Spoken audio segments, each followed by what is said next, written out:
Hello guys and welcome back to my channel for another episode of Started from the Bottom.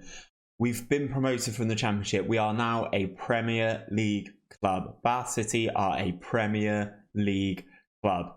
It's been an interesting summer, not as many outgoings as I thought. I thought there'd be a lot of offers for our players, but there wasn't. We had a decent transfer kitty to spend and I've spent all of it. I'm not going to lie, I've spent all of it.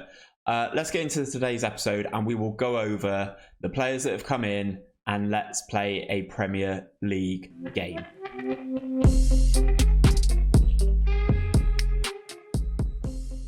So guys, first things first, we have Mitch Clark has left us only on loan as he has gone to Portsmouth.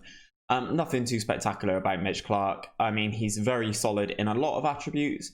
But not necessarily outstanding in the ones that he needs for the fullback region. He wanted to leave, he wanted to go to Portsmouth, so I thought it would be a decent enough idea to let him go. So the next player to leave us, guys, is fullback Christian DiMarco.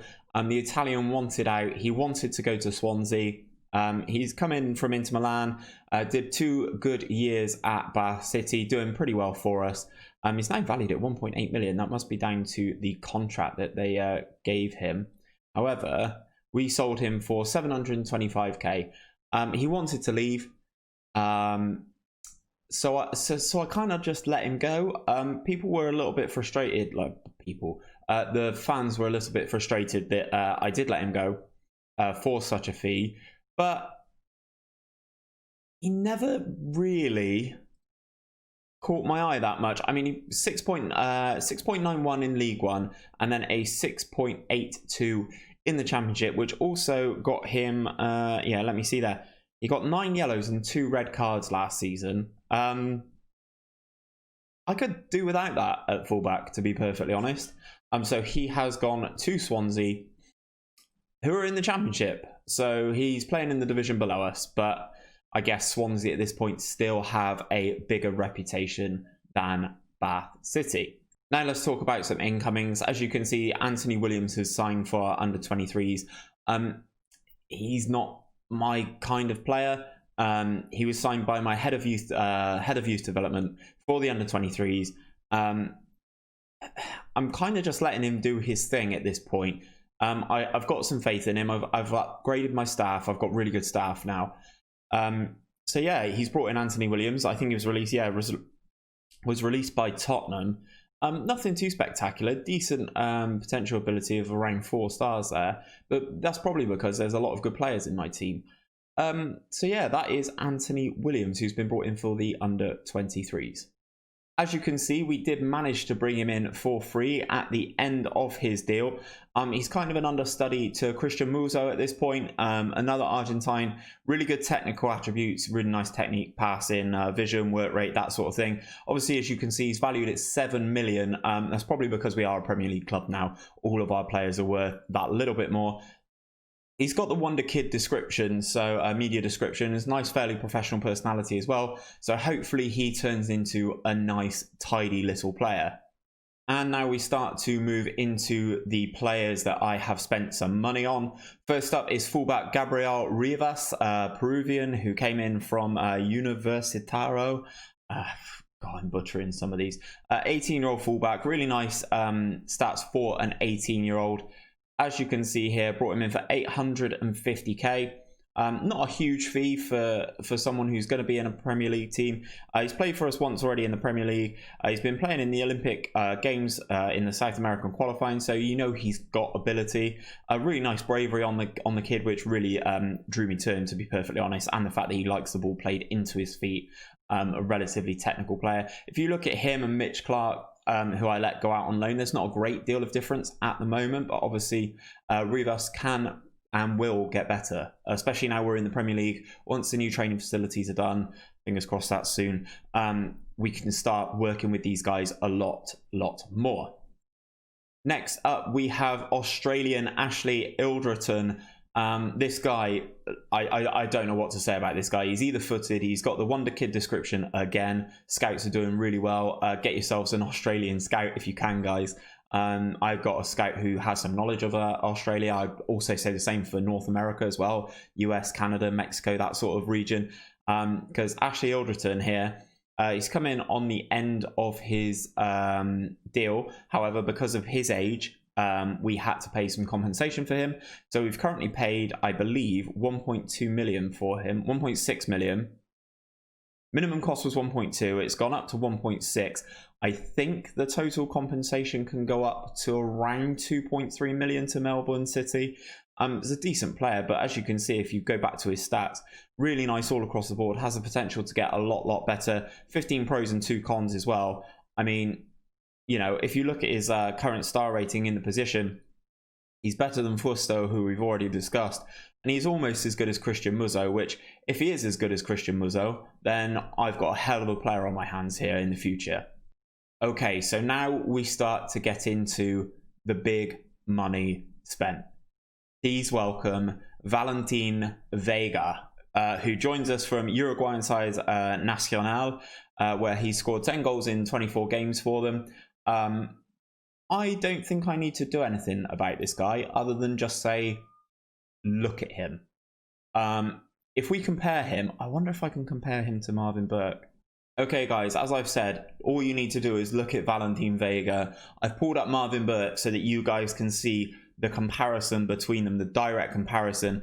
As you can see here, the blue is Burke and the green is Vega. So Vega loses out in terms of defending, mental, aerial, but that's kind of where it stops. The technical, they're the same at 15s. They're the same for vision at 12, but Vega wins out on attacking, speed, and physical. Vega's not scored in his one appearance for me so far this season, but, you know, this is the Premier League. Burke scored all his goals in the Championship, so I'm not holding out. I'm not saying he's a bust already. I did notice that Bayern Munich have sold Marvin Burke. I offered money for him, obviously, as you do. But they sold him to Bayern Leverkusen instead. So there we go. I mean, they sold him for just slightly less than I paid for Valentin Vega. Valentin Vega had a minimum fee release clause for international clubs on him, which was 9 million. So we spent 9 million on him, activated that clause. He's now valued at a little bit more than that.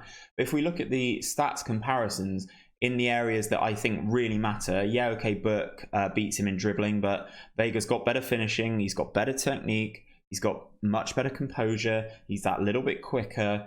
I really think that Valentin Vega is going to be a superstar for us this season. Next up is wide man Inam Anwar. Now this is a 21-year-old guys, Indonesian, so you don't necessarily see Indonesians at the top of their game in the world of football. However, this guy, I had to find some money. I had to scrounge around to get some money to pay for this guy. So we got him from Ajax for his minimum fee release clause of 12 million. It's not even in a position that I need someone, but he just looks so good. All of his stats, the crossing, the dribbling, the first touch, the 17 for free kicks, 15 passing, 16 techniques, 17 off the ball, all the physical attributes in terms of pace and acceleration and agility. He just looks phenomenal. If I give him a comparison as well, we're going to go to Bath City and we are going to find Phil O'Neill, who has been playing in that position for us. We're going to give it the overview.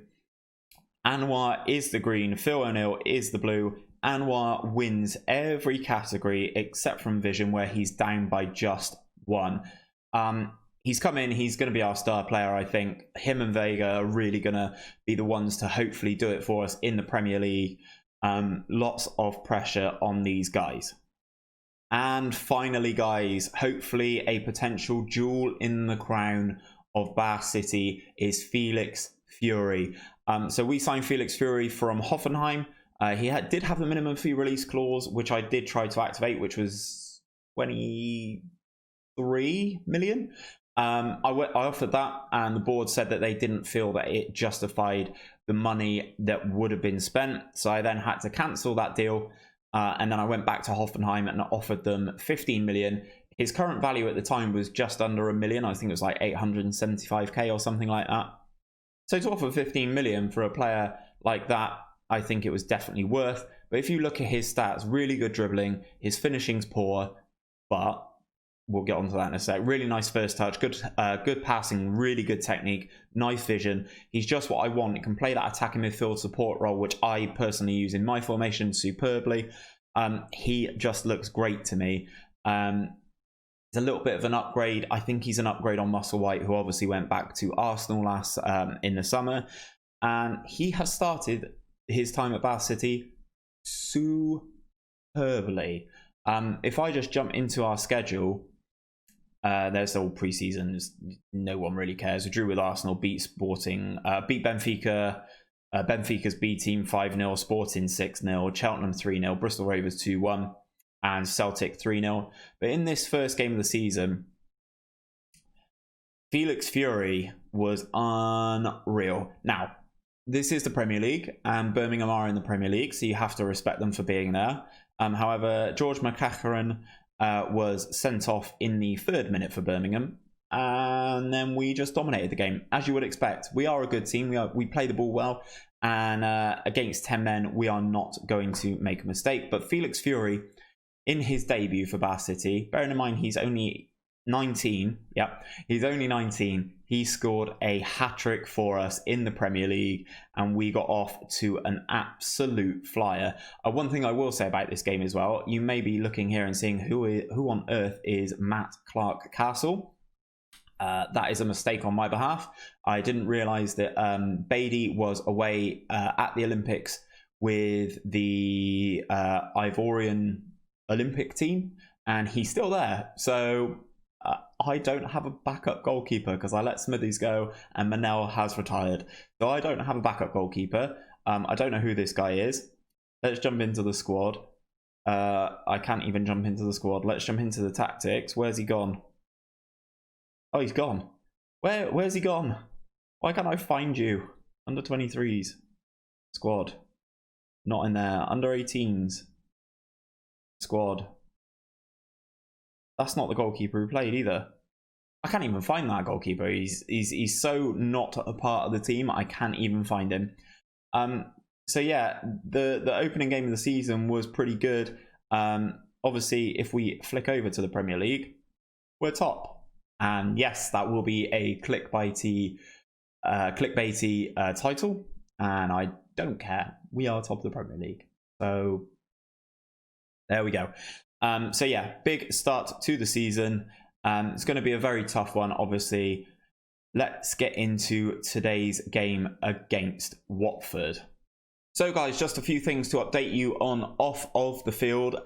We have the improvement to the youth facilities and the training facilities well underway. Both will be completed on the 29th of November. So I'm looking forward to seeing where that gets us. But the massive news is that the board have decided that we are going to build our own new stadium. So that is currently underway. Completion is the 22nd of the 6th, 2026. So 2 years away. And the stadium's going to be under 15,000 seats. So personally, I think that's a massive waste of money, but there we go. The new stadium's underway. We are currently playing our home games at Bournemouth Stadium. A bit better than what I've had before. Previously, I've had to go all the way to London or, you know, further afield. I don't know if you guys have noticed here. The board are disappointed with the finances involved in the deal to sign Felix Fury. Scored a hat-trick on his debut, so up yours, board. And they're disappointed with the finances in the deal to sell Christian DeMarco to Swansea. But without any further ado, let's get into today's team. Beatty is back from the Olympics, having picked up the Olympic Golden Glove or Best Goalkeeper or whatever it's called. So Beatty is in goal. Then we have Rivas, Emmanuel, Denham and Diaz. Oh, I forgot to mention Diaz. So we've signed Leandro Diaz on loan from Porto for the season, just as cover / to play left back for us. I completely forgot about him when I was mentioning all the players earlier. Leandro Diaz is our left back. So Rivas, Emmanuel, Denham and Diaz, Bilbao, Muzo and Anwar. Then we've got Fury, Azevedo and Vega to round off the team. Let's get into this game against Watford. Okay then, team talk is done. Let's get into the game. Watford have Adama Traore, I've just noticed, as well as Christian Muzzo advances with the ball here into Felix Fury, into Vega. Vega's through on goal, through the goalkeeper, Valentin Vega. 3.5 minutes into his second game for us, and Valentin Vega, a name I think you guys will be hearing a lot this season, has opened his Bath City account. Muzzo here, nice ball into Fury. Fury passes into Vega, who beats the offside trap, and that is poor from the Watford goalkeeper, but we do not care. We are 1-0 up away at Watford in the Premier League. We will flick back to cautious as we have a corner here. Vega to take. Corner comes in, Muzzo's put it in, and we are going to VAR for the first time in this save. Goal review, VAR calls it back for offside. Christian Muzzo tapping it in on the post. Emmanuel with the header there. I don't know if it's going in.